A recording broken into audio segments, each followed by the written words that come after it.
காதல் திருமணம் செய்து கொள்வதற்கு பாஜக அலுவலகங்களை பயன்படுத்திக் கொள்ளலாம் என தெரிவித்த பாஜக மாநில முன்னாள் தலைவர் அண்ணாமலையை எதிர்த்து தயாரிப்பாளர் சௌத்ரி சாதி வெறியுடன் வீடியோ வெளியிட்டுள்ளது பரபரப்பை ஏற்படுத்தியுள்ளது.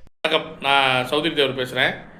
அதாவது நேற்று நம்ம கம்யூனிஸ்ட் அலுவலகம் சண்முகம்ன்றவர் காதல் திருமணம் எப்போனாலும் வந்து நடத்திக்கலாம்னு சொல்லியிருக்காரு. அது தொடர்ந்து நம்ம அண்ணாமலை அவர் அண்ணன் ஏன் அறிவிச்சாருன்னு தெரியல, அவர் மேலே பெரிய மரியாதை வச்சுருக்கோம். பெண்களுக்காண்டி பல இடங்களில் குரல் கொடுத்தவர். அவருமே வந்து பிஜேபி அவங்களை யூஸ் பண்ணிக்கலான்னு சொல்லியிருக்காங்க. இதற்கு தயவு செய்து நாங்கள் குரல் கொடுப்பதை உள்ள, ஏன்னா நாங்கள் பல விஷயங்களுக்கு எதிர்த்து குரல் கொடுத்துட்டே வந்துட்டுருக்கோம். கடுமையான எதிர்ப்புகளை சந்திக்கிறோம். எங்கள் பக்கம் ஆள் கம்மி, எங்கள் பக்கம் குரல் கொடுக்க ஆளே இல்லைன்னு கூட வச்சுக்கோங்க. ஒரு சில குறிப்பிட்ட நபர்கள் மட்டும் தான் குரல் கொடுக்குறோம் பெண் பிள்ளைகளுக்காண்டி. அந்த பக்கம் அந்த கலப்பு திருமணங்களுக்கோ இந்த மாதிரி விஷயங்களுக்கும் அங்கிட்ட ஆதரவு அதிகம். அப்படி இருக்கும் நிலையில் ஒரு குறிப்பிட்ட கட்சியை மட்டும் தான் நம்ம சொல்லிகிட்டே வந்தோம். அவங்க மட்டும்தான் இந்த மாதிரி நாடக காதலுக்கு வழிவகுக்கிறாங்க, இந்த காதல் திருமணங்களில் வந்து இந்த மாதிரி பெற்றவங்களை மீறி அத்துமீறி நடத்துகிறாங்கன்னு ஒரு குறிப்பிட்ட கட்சியை நம்ம சொல்லிக்கிட்டு வந்தோம். உங்களுக்கே தெரியும்.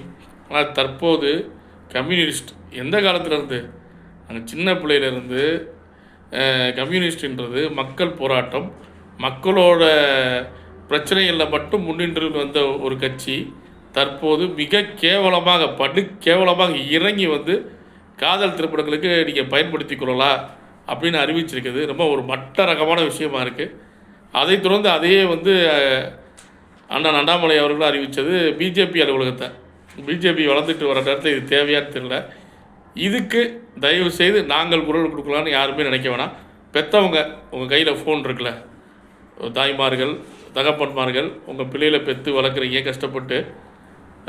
உங்களுக்கு அவங்க திருமணங்களை எப்படி நடத்தணும், எவ்வளோ கஷ்டப்பட்டு இன்றைக்கி படிக்க வைக்கிறீங்க, அவங்க எதிர்காலத்தை அமைச்சு தரணும்னு உங்களுக்கு தெரியும். நீங்கள் ஃபோன் எடுத்து நீங்கள் பேசுங்க. நீங்கள் எதுங்க அரசியல்வாதிகளை இன்றைக்கி வந்து சாதாரணமாக ஒரு தனிநபரை எதிர்க்கலாம். நீங்கள் எதிர்த்து தாய் தகப்பன் பிள்ளைகளை பெற்றோர்கள் எதிர்த்து இதுக்கு பதிவிடுங்கள். நீங்கள் பதிவிட்டால் தான் அவங்களுக்கு உரைக்கும். உங்கள் லாங்குவேஜில் என்ன வருதோ பதிவிடுங்க. இந்த ரெண்டு கட்சியும் செய்திகளை உள்ளது உள்ளபடி தெரிந்து கொள்ள ரெஃப்ளெக்ட் நியூஸை சப்ஸ்கிரைப் பண்ணுங்க.